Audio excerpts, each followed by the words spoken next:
Монструмот од болницата во Бардовци и бруталното убиство, направено с убоди од стаклено шише, е потврда дека освен пари, во здравството треба сериозно да се инвестира и во човечки ресурси, за да не се случуваат вакви трагедии.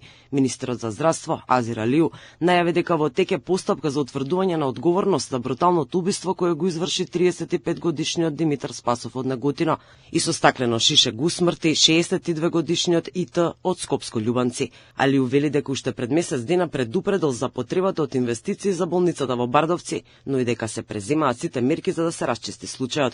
Постапката на надлежните треба да даде одговори дали убиецот претходно слободно се шетал на слобода и вработените во Бардовци го пријавувале за проблематичното поведение, како што објавија дел од медиумите. Јас јавно со слики, со текст објавив дека таму треба инвестиции и од аспект на инфраструктура, но исто така и од аспект на човечки зајакнување на човечките капацитети таму. За жал, овој настан ќе го бустира процесот, ќе го забрза процесот, но треба да учиме и јас сум да креираме политики Министерството да превенира, не да постапува после вакви случаи. Се случи, тоа е процес во кој што административно сега се администрира.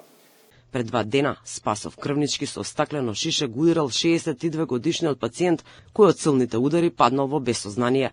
Тој веднаш бил пренесен на клиничкиот центар Мајка Тереза, но за жал по 1 час подлегнал на повредите. Спасов бил насилник, за што сведочат и снимките кои што сам ги споделувал на Фејсбук. Добро дојде брат во долина Волците. А за шпиони, ка Агрон што ми кажа, што ми бистел глава да ми висне и метак душ. На друго видео што самиот го објавил, се слуша како на цимер од собата му дава насоки да претепа пациент. Ајде да видам. Ајде отепај го. Не го отепај го, што дојде од рајот. Послабина, по ребра. У глава, ропти го у глава, мат.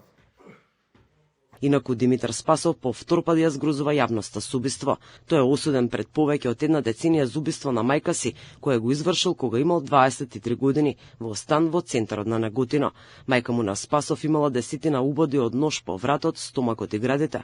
Уште погрозоморно е тоа што тој беше фатен од комунални работници, кога во контейнер го фрлал трупот облеан во крв. Откако бил приведен, го признал убиството. Димитар тогаш беше студент на факултетот за физичка култура во Скопје, а вежбал и кикбокс. Мајка му била хигиеничарка во здравствениот дом, а татко му бил стоматолог, но починал неколку години пред убиството. Синот Монструм дури се пофалил на Фејсбук дека ја убил мајка си.